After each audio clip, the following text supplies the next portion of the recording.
What is personality, personality কী এবং ব্যক্তিত্বের যে প্রধান প্রধান বৈশিষ্ট্যগুলো রয়েছে সেইটা আজকের আমি আলোচনা করব।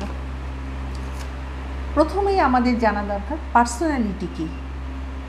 ব্যক্তিত্ব শব্দটির সাধারণ অর্থ তার মনোবিজ্ঞানসম্মত অর্থ থেকে পৃথক।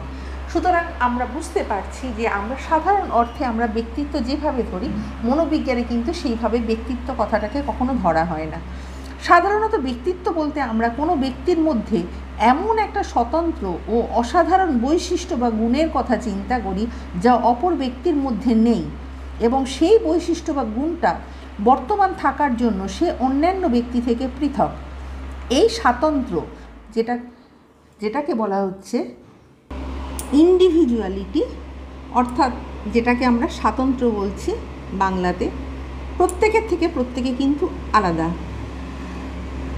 সে এবং এই যে ইন্ডিভিজুয়ালিটি এবং যে এর যে অসাধারণত্ব, যেটা হচ্ছে ইউনিকনেস, এটাই হচ্ছে ব্যক্তিত্বের প্রধান লক্ষণ, এটা মনে করা হচ্ছে। সুতরাং ব্যক্তিত্ব থাকতে গেলে তার মধ্যে ইন্ডিভিজুয়ালিটি এবং ইউনিকনেস থাকা দরকার। আমরা যখন অনেক সময় দেখা যায় যে আমরা একে তাকে নকল করি, সেটা কিন্তু কখনোই ইন্ডিভিজুয়ালিটি কিংবা ইউনিকনেসের মধ্যে পড়ে না। আমাদের ভেতরে কি রয়েছে, আমি যে অন্যজনের থেকে আলাদা, আমার ভেতরে যে গুণটা রয়েছে সেইটা, যে আমার যে ইউনিকনেস, আমার যে ইন্ডিভিজুয়ালিটি, সেটাই হলো আমার ব্যক্তিত্ব। সুতরাং ব্যক্তিত্ব একজনের সঙ্গে কখনো আরেকজনের ম্যাচ খায় না, প্রত্যেকটা ব্যক্তি প্রত্যেকের থেকে আলাদা। সুতরাং পার্সোনালিটি এটাই হচ্ছে প্রত্যেকের পার্সোনালিটি। যখন আমরা যে অসাধারণ গুণের কথা চিন্তা করছি এবং যে গুণটা সম্পূর্ণভাবে আলাদা আরেকটা ব্যক্তির মধ্যে, আমার যে গুণটা সেটা কিন্তু নেই। সুতরাং এটাই হচ্ছে আমার পার্সোনালিটি, কিংবা তার মধ্যে যে গুণটা রয়েছে, তার মধ্যে যে ইন্ডিভিজুয়ালিটি এবং ইউনিকনেস রয়েছে, সেটাই হচ্ছে তার পার্সোনালিটি। দৈনন্দিন জীবনে ব্যক্তিত্ব শব্দটিকে নানাভাবে ব্যবহার করা হয়।